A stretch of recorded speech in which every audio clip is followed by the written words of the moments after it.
भाई सबको नमस्कार। राम राम। कैसे हैं आप सभी? उम्मीद करता हूँ सारे बच्चे बढ़िया होंगे। हम कर रहे थे एक चैप्टर जिसका नाम है कॉम्प्लेक्स नंबर, सम्मिश्र संख्याएं। और उसके अंदर हमने कुछ एक दो वीडियोस भी देखी जहां पर हमने इंपॉर्टेंट उसकी बेसिक बातें और थोड़े बहुत कंसेप्ट भी सीखे। आज की जो क्लास है ये इंपॉर्टेंट होने वाली है। यहाँ से आपको डायरेक्ट पेपर में क्वेश्चन देखने को मिल सकता है। आज की क्लास के अंदर आपको दो इंपॉर्टेंट कंसेप्ट मैं बताऊंगा। तो चलिए शुरू करते हैं आज की क्लास। सबसे पहला कंसेप्ट अपना आज का क्या नाम है उसका? उसका नाम है सब स्क्वेयर रूट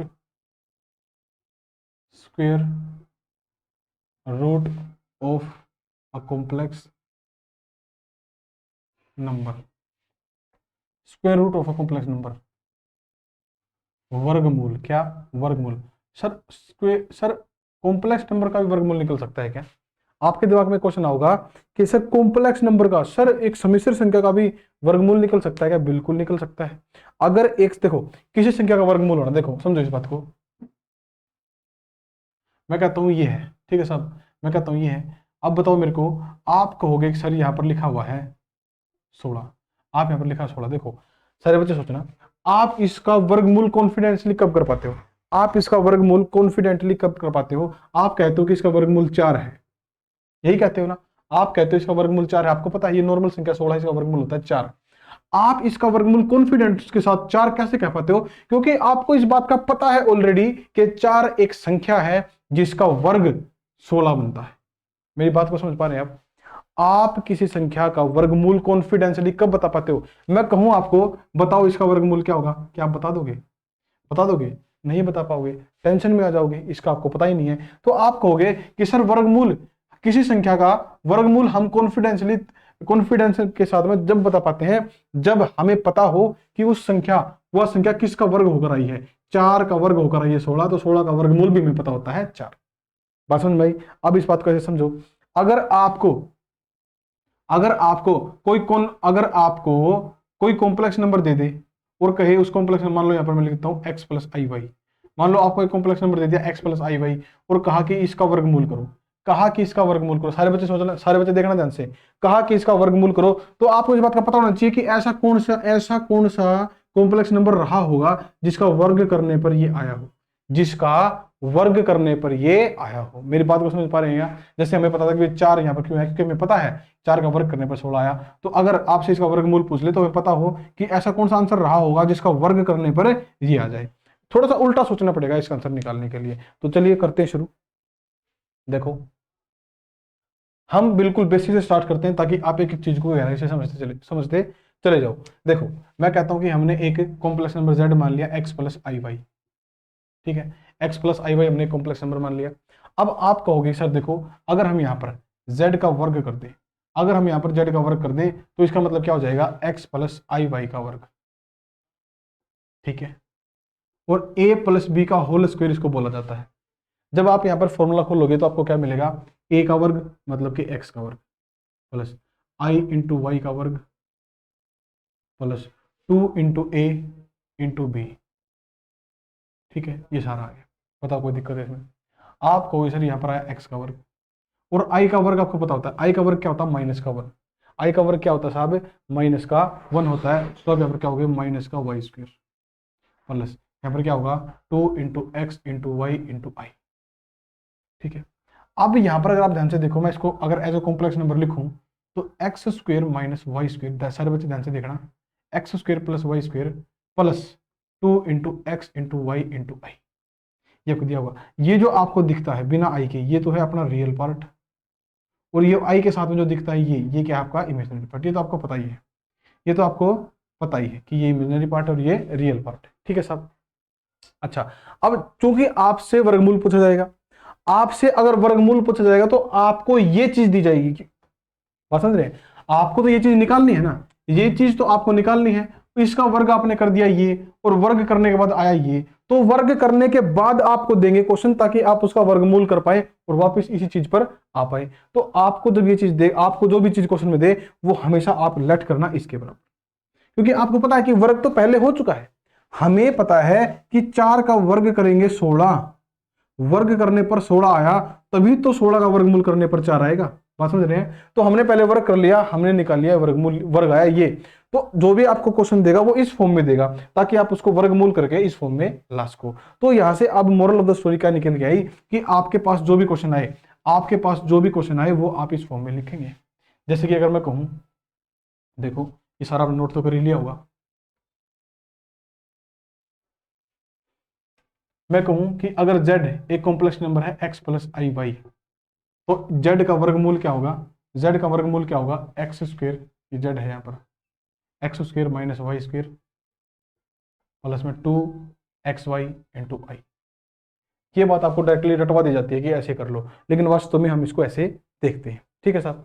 अच्छा, अब आपको ये चीज दी जाएगी और आपको यहां से ऑब्जर्वेशन उठा के यहां पर आना है। एक क्वेश्चन लिखता हूं मैं, घबराने की जरूरत नहीं है। मैं लिखता हूं z is equal to -7 plus 24i।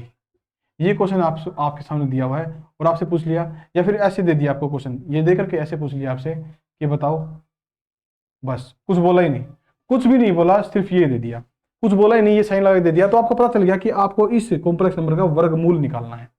सीधी सी बात है। तो आपने कुछ नहीं करना, आपने इसको इसको और इसको कंपेयर करना है बस, क्योंकि आपको पता है कि आपको ये चीज दी गई है, आपको वर्ग करने के बाद ये चीज दी गई है, आपको इसका वर्गमूल निकालना है। ये यहाँ पर मैंने गलत साइन लगा दिया, यहाँ पर स्क्वायर आएगा, सॉरी यहाँ पर स्क्वायर आएगा। आपने जेड का वर्ग किया, आपके पास ये है, आपको वर्ग करने के बाद जो चीज आई वो गिवन है, आपको अब इसका वर्गमूल करके वापस इस पर आना है, ऐसे ही करना है। आप कहोगे सर कि X square minus Y square, यहां पर है खाली 7, मतलब मैं कह सकता हूं कि X square minus Y square की वैल्यू क्या है, और -7 नहीं है एक्चुअल में, ये -7 है। क्वेश्चन में क्या है भाई? -7 है। ठीक है, बराबर किसके आएगा? -7। ठीक है, ठीक है। आगे देखो, यहां पर देखो 2 इंटू एक्स इंटू वाई किसके बराबर होगा? आप कहोगे सर 24 के बराबर होगा। किसके बराबर होगा? 24 के बराबर। ठीक है, यहां से अगर मैं खाली एक्स वाई की वैल्यू निकालू तो कितनी आ जाएगी? 12। आधी कर दो इसको, 2 से भाग हो जाएगा ये। ठीक है, तो हमारे पास ये वैल्यू चाहिए। अब आपको ऐसा नहीं कि आप इसको सोल्व करने लगे और एक्स और वाई की वैल्यू निकालने लगे ना, सिर्फ ऑब्जर्वेशन से इसको करो। देखो आपको एक बात का पता होगा, क्या सर? एक्स इंटू वाई की गुणा करने पर 12 आता है, तो एक्स और वाई की कितनी पॉसिबल वैल्यूज हो सकती हैं? और आप एक बात और देखना, आपको पता है एक्स स्क्वायर में से वाई स्क्वायर घटाने पर माइनस का आ रहा है, एक्स स्क्वायर में से वाई स्क्वायर घटाने पर माइनस का आ रहा है। इसका मतलब एक्स छोटा होगा, वाई बड़ा होगा, छोटे में से बड़ा घटाने पर ही तो माइनस आता है, तो हम एक्स की वैल्यू छोटी लेंगे। तो देखो क्या क्या पॉसिबल हो सकता है? 1 गुणा 12, एक्स और वाई की वैल्यू 1 गुणा 12 हो सकती है, 12 कम 12, 2 गुणा 6 हो सकती है, अच्छा 3 गुणा 4 हो सकती है। क्या इनके अलावा कोई और वैल्यूज हो सकती है? बताओ मेरे को, क्या इनके अलावा कोई और वैल्यूज हो सकती है? आपको सर नहीं हो सकती, नहीं हो सकती। तो अब इन्हीं वैल्यूज को इसके अंदर भी सेट करके देख लो, जो सी सेट हो जाए वही आपका एक्स और वाई की वैल्यू होगी। 1 और 12 लोगे तो बहुत बढ़िया जाएगी। 1 का वर्ग तो 1, 12 का वर्ग 144, ये तो -143 आ गया, हमें -7 ही गलत हो गया। ये देखो जरा, 2 और 6, 2 का वर्ग करोगे 4 आएगा, माइनस 6 का वर्ग करोगे 36 आएगा, 4 में 36 घटाओगे तो माइनस का 32 आएगा, हमें -7 चाहिए, गलत हो गया। तीसरा देखो 3 गुणा में 4, 3 का वर्ग कितना? 9, 4 का वर्ग कितना? 16, 9 में से 16 घटाओगे तो -7 आएगा, मतलब कि ये फिट बैठेगा। ये जो वैल्यू है 3 और 4, ये हमारा करेक्ट होगा। मतलब x की वैल्यू कितनी आई? 3 आई, और y की वैल्यू कितनी आई? 4 आई। x की वैल्यू कितनी? 3, और y की वैल्यू कितनी? 4। ठीक है साहब, कोई दिक्कत? कोई दिक्कत नहीं। तो आप कहोगे सर ठीक है, मान लिया आपकी बात, अब यहां पर आ जाओ, अब यहां पर आ जाओ। इस केस में आपने अब कुछ नहीं करना, एक्स और वाई की वैल्यू आ गई, उठा के इसके अंदर पुट कर दो बस। जेड की वैल्यू क्या आ जाएगी? 3 प्लस 4y, 4 है ना, तो 4y आई आ जाएगा आंसर। एक बात को ध्यान रखना, एक बात को ध्यान रखना, ये आंसर आ गया, लेकिन आपने एक बात का ध्यान रखना, इसके बाहर प्लस माइनस जरूर लगाना। आप कहोगे सर वर्गमूल, आपने हमें पहले भी बताया है कि वर्गमूल के टाइम पर, वर्गमूल करते टाइम बाहर माइनस नहीं लेते। वर्गमूल के टाइम पर बाहर माइनस कभी नहीं आता, प्लस आता हमेशा। तो सर आपने प्लस माइनस क्यों लगाया? खाली प्लस से भी तो काम चल सकता था, क्योंकि माइनस बाहर तो आएगा नहीं। तो याद रखना, जो वो माइनस प्लस वाला रूल होता है वो पूरे मैथमेटिक्स में काम आता है, सिवाय कॉम्प्लेक्स नंबर के। क्योंकि एक्चुअल में माइनस बाहर हम क्यों नहीं लेना चाहते, हम रूट से माइनस बाहर क्यों नहीं निकालते? क्योंकि हम नहीं चाहते कि कॉम्प्लेक्स नंबर बने, लेकिन हम काम ही कॉम्प्लेक्स नंबर से कर रहे हैं, हमारा चैप्टर ही कॉम्प्लेक्स नंबर है। बात समझ रहे हो? देखो मैं कहता हूं कि भाई यहां पर है 16, मैं कहता हूं यहां पर है 16, सारे बच्चे देखना, मैं कहता हूं यहां पर 16, ठीक है। अच्छा, अब आप कहोगे सर इसकी वैल्यू वही 4, और एक्चुअल में हम इसकी वैल्यू 4 ही लिखते हैं, लेकिन इसकी वैल्यू प्लस भी पॉसिबल है और माइनस भी पॉसिबल एक्चुअल में। ठीक है, क्यों? क्योंकि देखो आप 4 का वर्ग करोगे आप 4 का वर्ग करोगे तो 16 आएगा, ठीक है। -4 का वर्ग करोगे तो भी 16 ही आएगा। तो 16 -4 का वर्ग करने पर भी 16, 4 का वर्ग करने पर भी 16। तो 4 का रूट करने पर 4 क्यों आता है, -4 क्यों नहीं आता, ये क्वेश्चन उठता है। तो याद रखना, हम नॉर्मली अगर कॉम्प्लेक्स नंबर के बाहर डील कर रहे हैं तो हम हमेशा क्या लेंगे, प्लस लेंगे। याद रखना इस बात को, क्या लेंगे, हमेशा प्लस लेंगे अगर कॉम्प्लेक्स नंबर के बाहर डील कर रहे हैं। अच्छा, माइनस बार क्यों नहीं निकालना चाहते हम माइनस बार इसलिए नहीं निकालना चाहते क्योंकि हम कॉम्प्लेक्स नंबर नहीं बनाना चाहते, और कॉम्प्लेक्स नंबर नहीं बनाना चाहते इसलिए हम हमेशा प्लस लेते हैं। लेकिन जब हम डील ही कॉम्प्लेक्स नंबर में कर रहे हैं, हम चैप्टर ही कॉम्प्लेक्स नंबर पढ़ रहे हैं, तो उस टाइम पर प्लस माइनस दोनों लेंगे। क्या लेंगे, प्लस माइनस दोनों। हालांकि प्लस माइनस दोनों कब लेते हैं, जैसे कि मान लो इस प्रकार दे रखा है आपको x का वर्ग बराबर 16, ठीक है। तो यहाँ पर आप x की वैल्यू +-4 निकालते हो, है ना, क्योंकि ये क्वाड्रेटिक इक्वेशन हो जाती है, यहाँ पर दो वैल्यूज निकालना जरूरी हो जाता है, प्लस भी और माइनस भी। अब लेनी कौन सी है वो बाद की बातें होती है, क्वेश्चन के ऊपर डिपेंड करता है कि प्लस प्लस की चलेगी या दोनों चल जाएंगी, ठीक है। अच्छा, तो यहाँ पर अपना आंसर आएगा बाहर प्लस माइनस लगाना जरूरी है। आप ऑप्शन भी देखोगे ऐसे क्वेश्चन के तो आपको बाहर प्लस माइनस लगा हुआ दिखाई देगा, ठीक है। अच्छा, और क्वेश्चन देखो,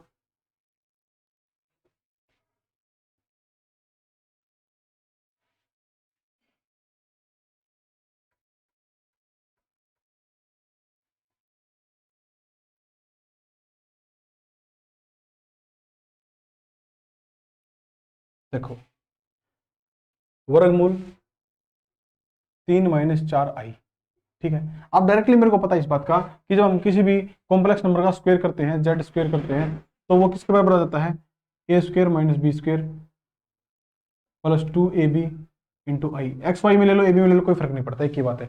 तो a² - b², a² - b² बराबर किसके है, 3 के, और 2ab ये बराबर किसके है, -4 के, ठीक है। यहाँ से a भी किसके बराबर हो जाएगा, -2 के। इतनी बात क्लियर है, ठीक है साहब। आगे देखो, अब a × b की गुणा हमें कितनी चाहिए, 2 चाहिए। तो 2 तो एक ही तरीके से आ सकता है, 2 तो सिर्फ एक ही तरीके से आ सकता है, 2 × 2। और a की संख्या बड़ी होगी, मेरे को कैसे पता चला, a के स्क्वायर में से b के स्क्वायर को घटाने पर 3 आ रहा है, तो सीधी सी बात है a की संख्या बड़ी होगी, तो 2 × 2, 2 × 2 आया। बात को समझना सारे बच्चे, 2 × 2 आया। अब यहां पर आप कहोगे कि सर माइनस को कहां पर ले, यहां पर ले लो, जो यहां पर ले लो आंसर सेम आएगा।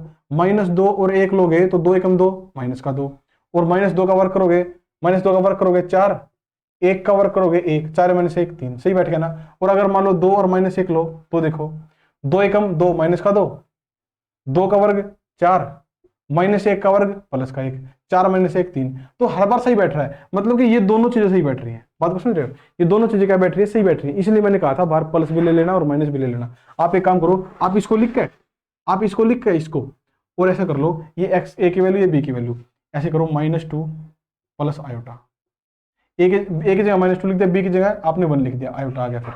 अच्छा, आप ये करके बाहर लगा दो प्लस माइनस, और यही आपका क्या हो जाएगा, आंसर, ठीक है। अगर दिक्कत आती है, आप समझते हो कि सर एक बार प्रूफ करके दिखाओ, तो इसका स्क्वायर कर लो, -2 + आयोटा का होल स्क्वायर करो एक बार, -2 का वर्ग करोगे 4 आएगा, आयोटा का वर्ग करोगे -1 आएगा, प्लस में 2ab करोगे तो ये माइनस हो जाएगा, क्यों, क्योंकि यहाँ पर माइनस है। 2 × a × b, 2 दूनी 4 आई, कितना आया, 4 - 1 3, -4 आई, 3 - 4 आई, और यहीं से हमने क्वेश्चन स्टार्ट किया था, ठीक है साहब। तो पड़ताल भी आप उत्तर की कर सकते हैं। अगला प्रश्न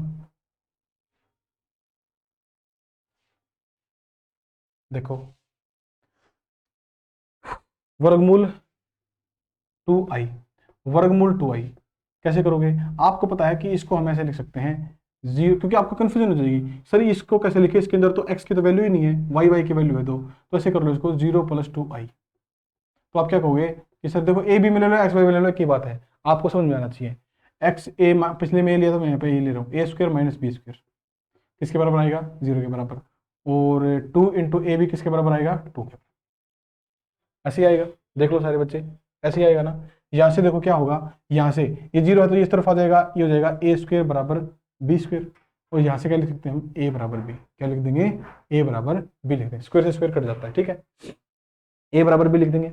अच्छा, और देखो यहाँ से a × b किसके बराबर हो जाएगा, 1 के बराबर, a × b किसके बराबर आया, 1 के बराबर, a × b 1 के बराबर आया, और a बराबर है b के, a बराबर है b के, तो मतलब अगर मैं a की जगह b वैल्यू पुट कर दूं कोई दिक्कत, a × b की जगह है, b की जगह मैं a वैल्यू पुट कर सकता हूँ, बराबर 1, तो a की वैल्यू कितनी आई, 1, a की वैल्यू कितनी, भाई यहाँ से क्या हुआ, a का वर्ग बराबर 1, तो a बराबर किसके, 1 के, ए बराबर किसके 1 के, और अगर ए 1 के बराबर तो बी भी किसके बराबर 1 के बराबर।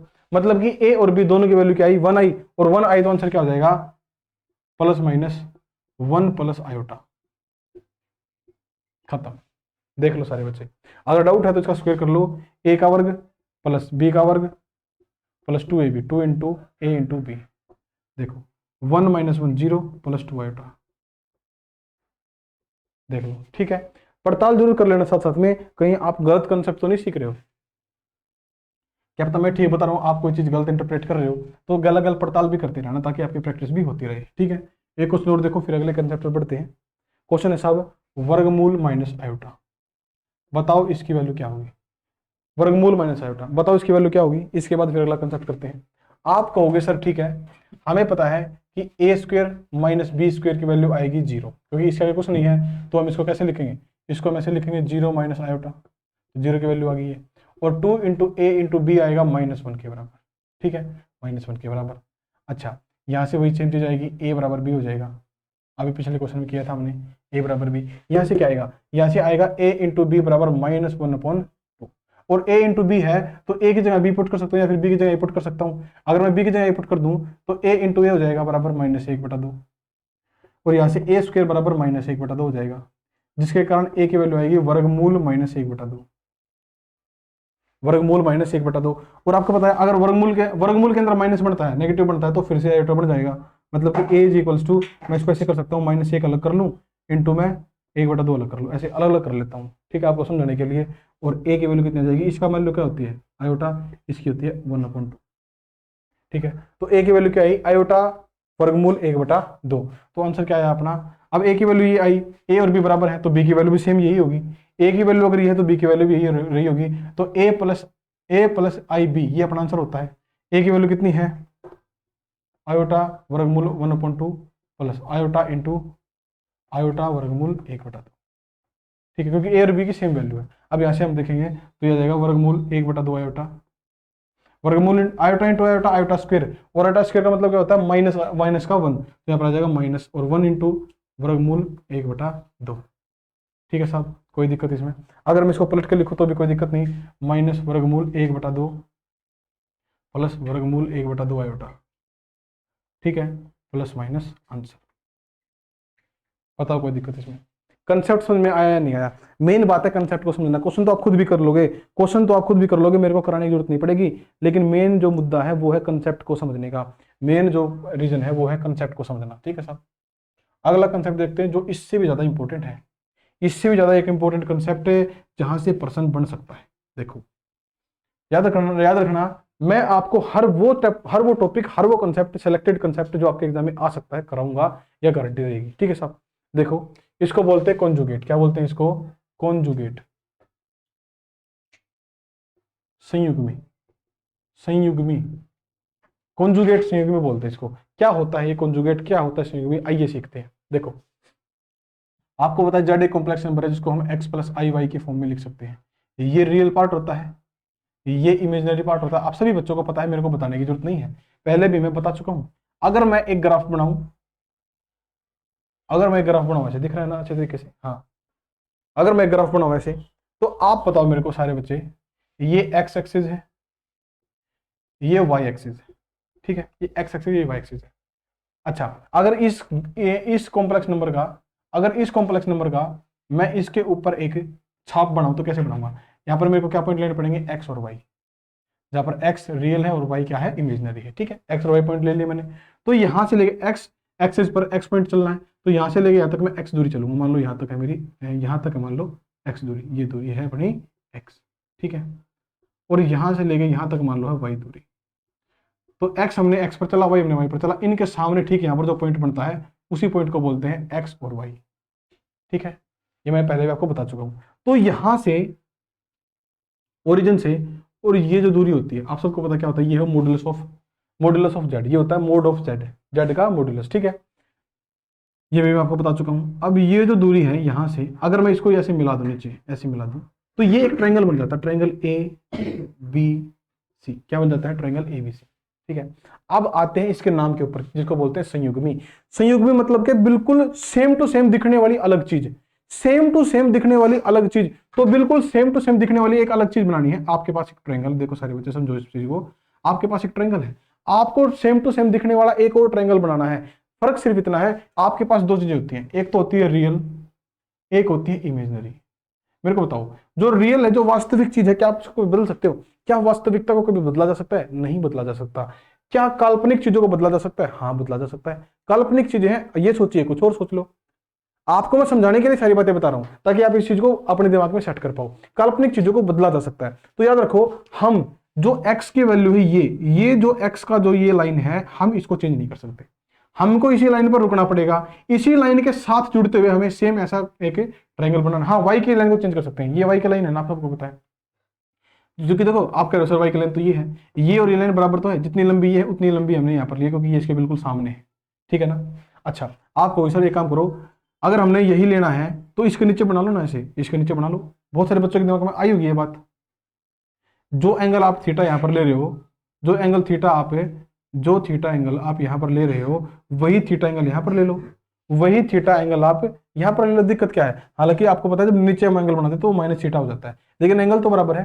तो आप कहोगे सर कोई दिक्कत नहीं है, हमारी ये दोनों लाइन दोनों में कॉमन रह गई, मतलब कि जो रियल पार्ट था वो हमने दोनों में कॉमन रखा, रियल पार्ट बदला नहीं। हाँ, यहाँ पर वाई हमारा ये था जो कि प्लस में था, यहाँ पर हमारा जो वाई आया ये नीचे की तरफ आ गया। और याद रखना, ये ऊपर होता है वाई का प्लस का साइन, प्लस में होते हैं, और नीचे वाई नेगेटिव में होता है। इस तरफ x प्लस में होता है, इस तरफ x नेगेटिव में होता है, तो यहाँ पर माइनस वाई होता है नीचे। तो ये क्या हो गया अपना, माइनस का वाई हो गया। मतलब कि संयुग्मी कॉन्जुगेट करते समय, सेम टू सेम दूसरी आकृति बनाते समय हमने x को तो सेम रख पाए, लेकिन हम y को सेम नहीं रख पाए, y बदलना पड़ा। y बदलना पड़ा तो हम क्या कहेंगे, सर y प्लस था तो माइनस करना पड़ा। अगर y माइनस होता तो क्या करना पड़ता? प्लस करना पड़ता। तो सर एक काम करो ना, इसका मतलब जेड का कॉन्जुगेट कैसे लिखते हैं? ऐसे लिखते हैं, जेड के ऊपर एक डंडा लगा दो, वो होता है जेड कॉन्जुगेट। जेड कॉन्जुगेट कैसे लिखेंगे कि जो एक्स है उसको नहीं बदल सकते हम, लेकिन वाई को नेगेटिव कर देंगे, मतलब कि वाई आई माइनस आई वाई।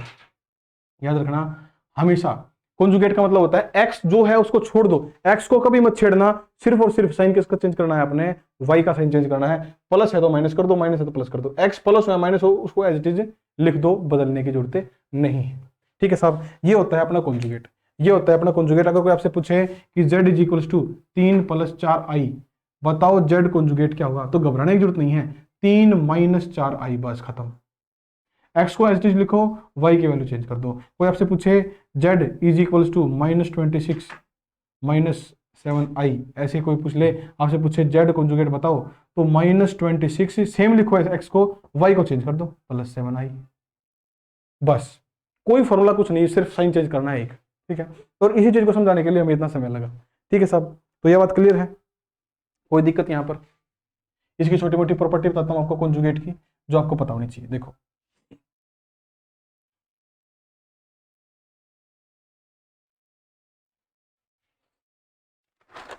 देखो सारे बच्चे, इंपॉर्टेंट है भाई, यहां से आपके पेपर में प्रश्न बन सकता है। देखो क्या क्या है, एक मिनट देखो। z मैंने क्या मान लिया, x + i y, तो z कॉन्जुगेट क्या होगा, x - i y, सीधी सी बात है। तो मैं आपसे पूछता हूं z + z कॉन्जुगेट क्या होगा, ये एक प्रॉपर्टी की तरह काम करता है। आप कहोगे x + i y plus x - i y, sir ये कट गई, x + x मतलब ये कितना बचा, 2x। कैसे दूं तो क्या होगा ये, 2 × रियल पार्ट, 2 × रियल पार्ट। ठीक है, अच्छा अगर मैं z जेड कॉन्जुगेट करता हूं, तो आप करके देख लेना क्या बनेगा, ये बनेगा 2 of I Y, 2y i। ठीक है, इसका मतलब क्या होता है, 2 × इमेजिनरी पार्ट। करके दिखाऊं आपको, देखो x + i y में से आपने घटाना है क्या, x - i y, घटाना ना, आपकी बार घटाना है तो घटा देते हैं, x + i y -x, और माइनस के अंदर गुणा करोगे तो प्लस हो जाएगा, प्लस i y, x से x cancel, i y + i y, ये 2i y, और यहाँ से इसका मतलब क्या है, 2 ऑफ इमेजिनरी, 2 × इमेजिनरी पार्ट। ठीक है, अच्छा और क्या होगा, और क्या है हमारे पास, ये देखो, अगर आपको दे Z1 और Z2, आपको मान लो कोई दो कॉम्प्लेक्स नंबर दे दे और कहे उनको जोड़ो और जोड़ने के बाद उनका कॉन्जुगेट निकालो, तो क्या होगा, जोड़ने के बाद उनका कॉन्जुगेट निकालना, तो कोई घबराने वाली बात नहीं है, कुछ नहीं करना आपने। आप उसको ऐसे भी लिख सकते हो कि conjugate of Z1 plus conjugate of Z2। उसी प्रकार यहाँ पर आपको कहिए कि दो कॉम्प्लेक्स नंबर को घटाओ और फिर घटाने के बाद उनको करो, तो आप ऐसे कर सकते हो, अलग अलग लिख सकते हो इनको, कोई दिक्कत नहीं है, ऐसे लिख सकते हैं, ठीक है। और देख लो और क्या है अपने पास। अगर आपको कहे कि दो कॉम्प्लेक्स नंबर की गुणा करनी है आपस में, और फिर गुणा करनी है आपस में, और फिर उनको आगे कैसे लिखोगे, तो Z1 का कॉन्जुगेट इनटू में Z2 का कॉन्जुगेट भी कर दोगे तो भी बातें बराबर ही रहेगी, ठीक है साहब। एक बात और है इंपॉर्टेंट सी, ये और लिख लो, हालांकि ये थोड़ी सी इससे अलग है। अगर आपको दो कॉम्प्लेक्स नंबर दे रखे Z1 Z2 और उनका गुणा, मान लो उनको पहले गुणा करो और फिर उनका कॉन्जुगेट निकालो, सॉरी ये कॉन्जुगेट नहीं है, ये कॉन्जुगेट नहीं है, क्या साहब, ये है मॉडुलस। अगर आपको कह दे कि दो कॉम्प्लेक्स नंबर Z1 Z2 इनका मॉडुलस निकालो, तो इसको आप ऐसे भी लिख सकते हो कि Z1 का मॉडुलस अलग से इनटू में Z2 का मॉडुलस अलग से, Z1 का मॉडुलस अलग से इनटू में Z2 का मॉडुलस अलग से, ठीक है साहब। तो इसमें सारा नोट कर लियो, सारी चीजें इंपॉर्टेंट है, कॉन्जुगेट के अंदर जितनी चीजें आ सकती है सारी मैंने आपको क्लियर कर दी है, ठीक है। आने वाली क्लासेस के अंदर इसकी एक दो क्लासेस और आएंगी, याद रखना, लंबा चैप्टर थोड़ा सा, तो जितनी भी क्लासेस आएंगी सारी मोस्ट इंपॉर्टेंट होने वाली है। आपने सिर्फ ये बात ध्यान रखना, जितने भी क्वेश्चन मैं कराऊं आपको 1 बाय 1 सारे क्वेश्चन अपनी टिप्स के ऊपर रखने हैं, ठीक है साहब। तो नेक्स्ट क्लास में फिर मिलेंगे, तब तक के लिए धन्यवाद।